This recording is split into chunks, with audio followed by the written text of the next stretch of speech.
স্বাগত ভোরের কাগজের খেলার খবরের সাথে আছি আমি কামরুজ্জামান আরিফ। আপনারা দেখছেন বাংলাদেশের ফাস্ট বোলার তাসকিন আহমেদকে নিয়ে একটি বিশেষ আয়োজন।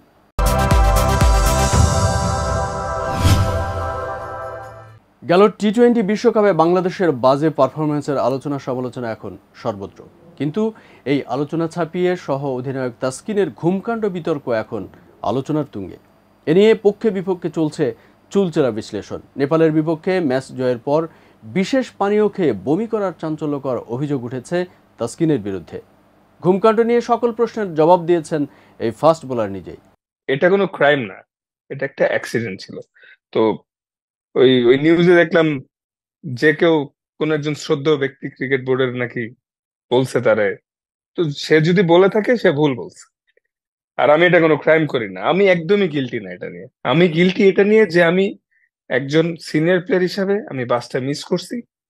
এটা আমার করা উচিত হয় না একজন প্রফেশনাল প্লেয়ার হিসাবে।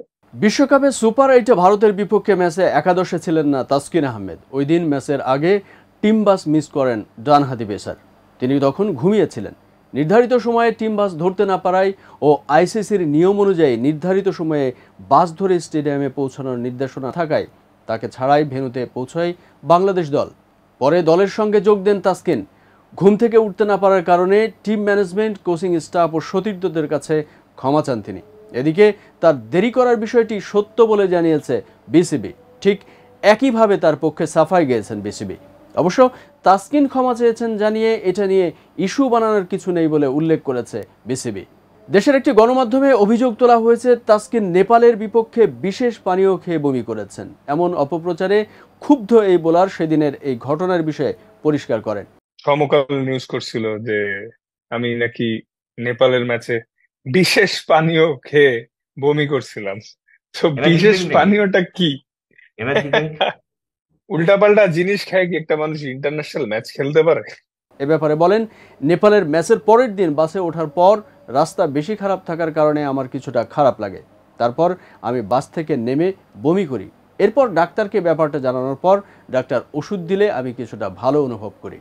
রাস্তাঘাটটা এমন পাহাড়ের উপর দিয়ে ঘুরে ঘুরে যায়, প্রায় 30-40 মিনিট লাগে গ্রাউন্ডে যেতে হোটেল থেকে। তখন মনে করেন ওই দিন আমার মাথা ঘুরাইছে এত, পরে আমি একটু মানে বাসের মধ্যে নেমে বমি করছিলাম। তো নেমে পরে ডাক্তার দেবাশিস স্যার, বাইজিৎ ভাই তারা আমার ওষুধ দেয় বমির। দেন আমি কিছুক্ষণ সিক ফিল করি, দেন আমি ওয়ার্ম আপ করলাম। কোচ এসে জিজ্ঞেস করলো খেলতে পারবো কিনা। আমি বললাম, হ্যাঁ কোচ পারবো। এদিকে দেশের এই স্পিড মাস্টারকে নিয়ে কথা বলেছেন অলরাউন্ডার সাকিব আল হাসানও। তিনি বলেছেন, তাসকিন সম্ভবত মাঠে পৌঁছেছিল টস হওয়ার 5 থেকে 10 মিনিট আগে। ওই সময় তাকে দলে নেওয়া টিম ম্যানেজমেন্টের জন্য কঠিনই ছিল।